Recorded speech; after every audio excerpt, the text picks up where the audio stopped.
ఇలా TRS BJP కలిసి కాంగ్రెస్ ను ఎదుర్కోవడానికి కిషన్ రెడ్డి గారు కేసీఆర్ గారు కలిసి ఒక డ్రామా ఆడుతా ఉన్నారు, ఒక రాజకీయం చేసే ప్రయత్నం చేస్తా ఉన్నారు. నేను అడుగుతా ఉన్నా ఇక్కడ స్థానిక కిషన్ రెడ్డి మంత్రి, భారతీయ జనతా పార్టీ కేంద్రంలో అధికారంలో ఉన్నది.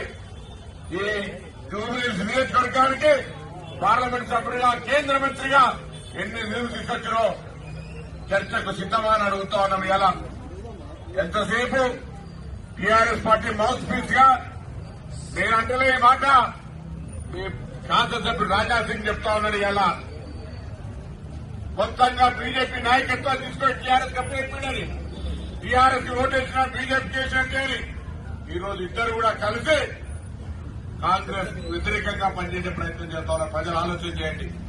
కాంగ్రెస్ ఏం తప్పు చేసింది? కాంగ్రెస్ రేషన్ కార్డు ఇచ్చి తప్పు చేసినట్టు చెప్తా ఉన్నారు. కాంగ్రెస్ మహిళలకు ఉచితంగా బస్సు ఇచ్చి తప్పు చేసిందని చెప్తా ఉన్నారు.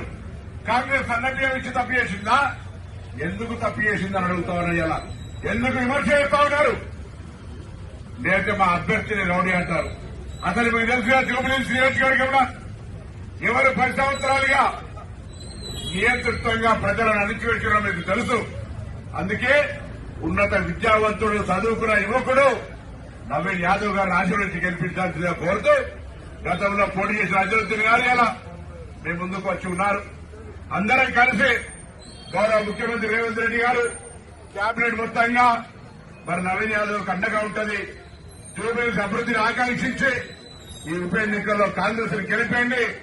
ఇక్కడ అన్ని సమస్యలు ఇన్ఛార్జ్ మంత్రిగా నేనే చొరవ తీసుకుని పరిష్కారం చేసే బాధ్యత కాంగ్రెస్ ఎమ్మెల్యేగా జూబ్లీహిల్స్ నవీన్ యాదవ్ కు మొత్తం అందరం అండంగా ఉంటామనేటువంటి మాట మనవి చేస్తూ పెద్ద అజరుద్దీన్ గారిని మాట్లాడాల్సిందిగా కోరుతున్నాను.